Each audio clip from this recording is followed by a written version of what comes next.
ओम शांति। अगर आपके घर में भी कोई व्यक्ति एंजाइटी का शिकार है, यानी बार बार कोई चिड़चिड़ापन करता है, बिना बात के ही उसको गुस्सा बहुत आता है, घर में कटाकटा सा रहता है, या फिर आप स्वयं भी हो सकते हो जिसको न चाहते हुए भी बार बार नकारात्मक विचार आते हैं, तो ऐसे समय में आपको क्या करना चाहिए? इस परेशानी से, इस एंजाइटी की बीमारी से कैसे मुक्त हुआ जा सकता है? तो बिल्कुल संभव है, लेकिन इससे मुक्त होने के लिए सबसे पहली जो जरूरी बात है वह यह है कि उसको मीन्स कह सकते हैं कि किस वजह से है। अगर कारण पता लगा लिया जाए तो इसको बहुत आसान तरीके से समाप्त किया जा सकता है, क्योंकि यह अगर आपके घर में बच्चा है तो बच्चे की लाइफ का सवाल है, या फिर अगर आप स्वयं हो तो आपके तो पूरा परिवार भी निर्भर करता है।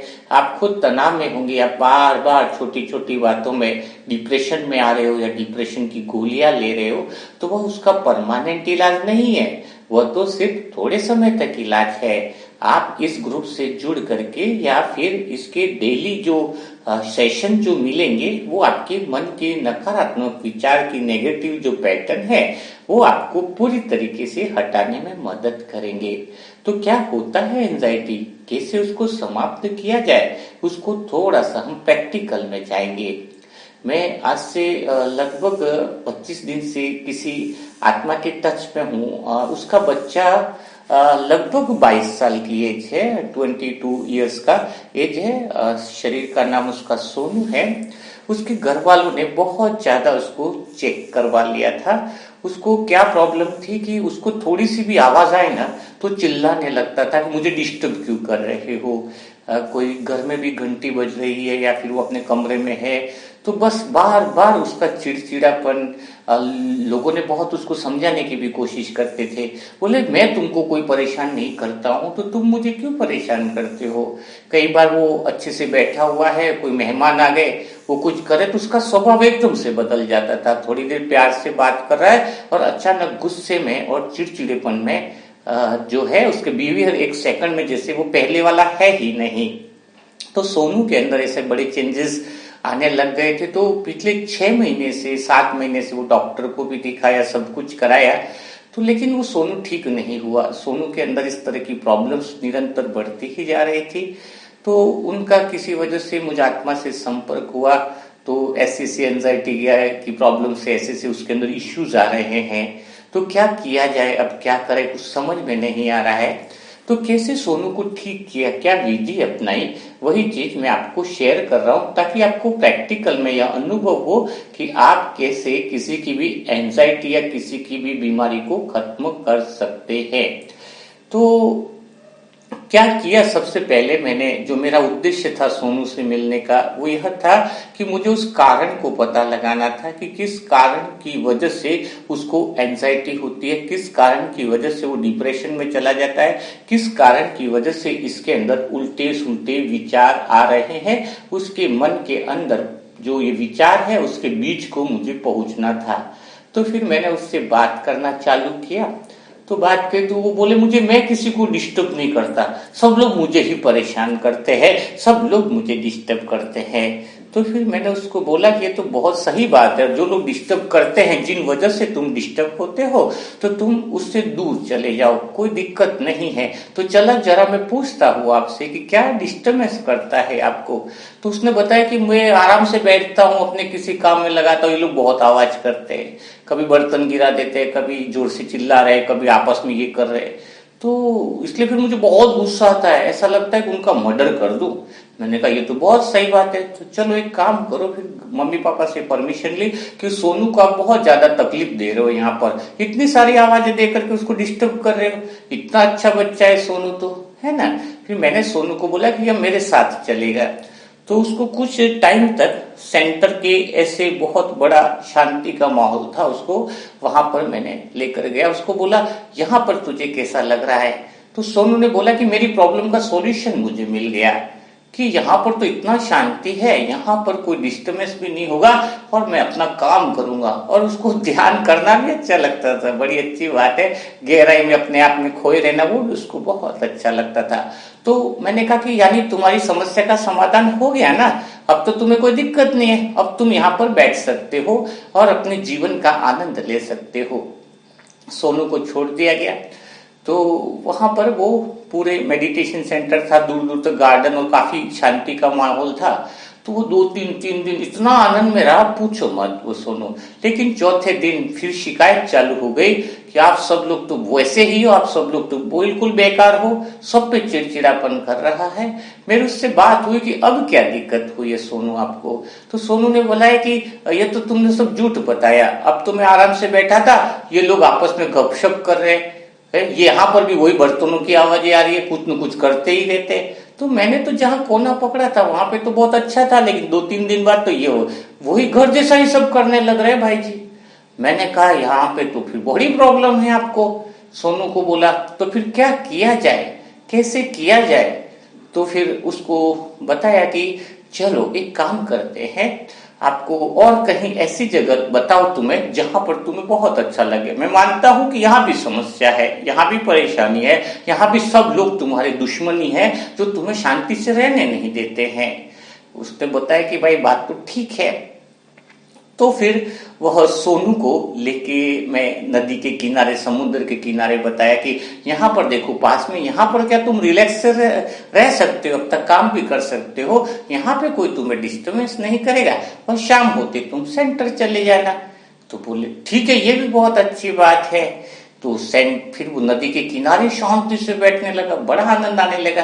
लेकिन थोड़ी देर के बाद वो पक्षियों की चहचहाट उसको परेशान करने लगी, नदी की आवाज उसको परेशान करने लगी, समुद्र के लहरों की आवाज भी उसको परेशान करने लग गई। और उसे लग रहा कि सब लोग मुझे परेशान करने के पीछे ही पड़े हैं।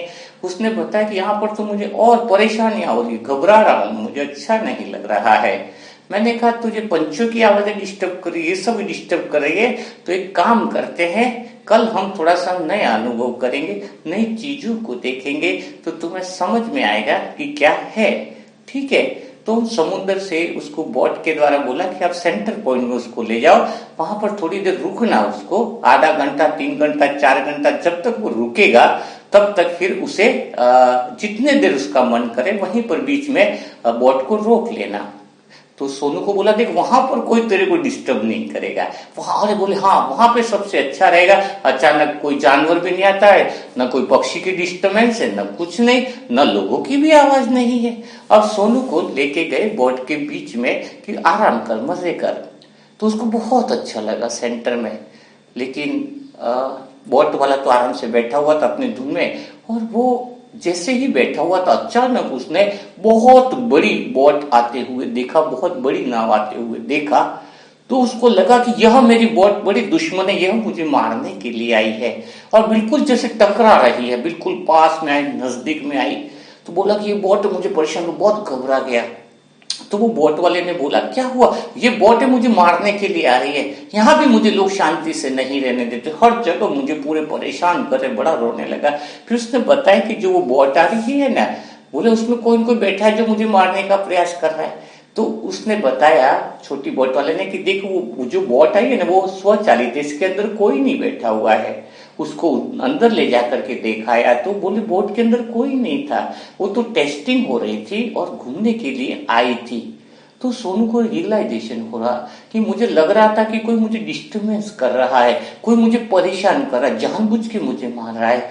लेकिन उसको पता चला ये तो स्वतः ही ऑटोमेटिकली बोट है, यानी कोई मुझे मारना नहीं चाह रहा है। तो जब फिर वो वापस आया तो मुझे बोला कि मुझे समझ में आ गया है कि मेरी वास्तविक परेशानी का कारण क्या है, कि मैं सोचता हूं कि हर एक इंसान मेरा दुश्मन है और वह मुझे नुकसान पहुंचाने के लिए आ रहा है। मैं हमेशा यही बात सोचता हूं, यही मेरे डिप्रेशन का कारण है।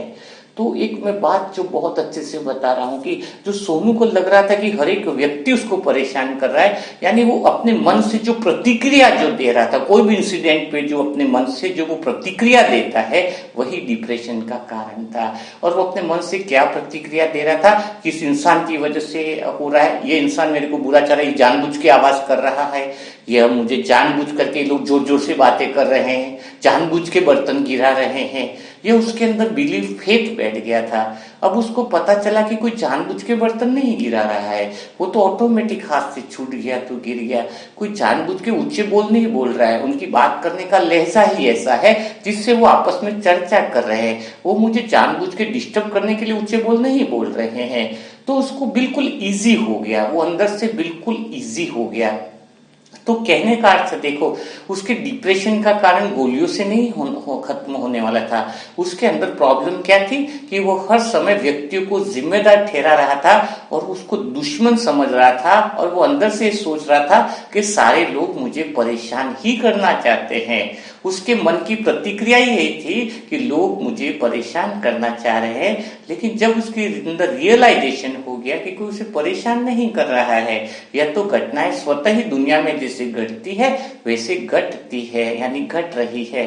तो कहने का अर्थ है कि जब मन अच्छे से रॉन्ग प्रतिक्रिया देता है, रॉन्ग जजमेंट देता है, रॉन्ग रिएक्शन करता है हर बात में, तो डिप्रेशन चालू होता है। जैसे किसी के नंबर कम आ गए, यूपीएससी किसी में एग्जाम में नहीं निकल पाया, तो उसको सोचना चाहिए कि वो अकेला ही तो नहीं निकला है, कई सारे लोग ऐसे हैं जिन्होंने एग्जाम दिया वो भी तो नहीं निकले, तो क्या वो डिप्रेशन में चले गए? ऐसा तो है नहीं, है ना।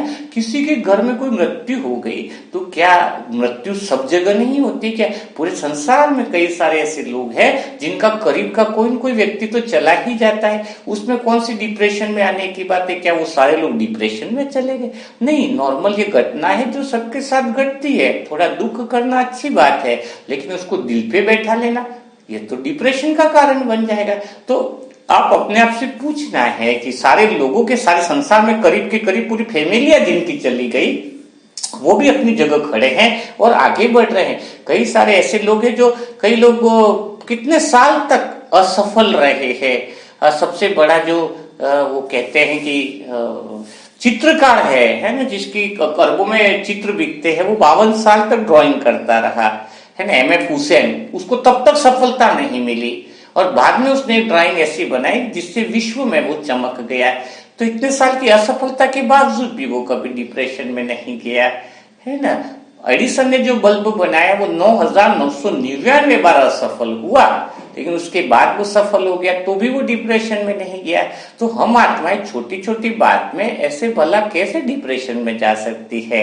अगर सारे व्यक्ति डिप्रेशन में गए तो हमें भी समझ में आएगा कि घटना इतनी खराब है कि हम डिप्रेशन में जाए।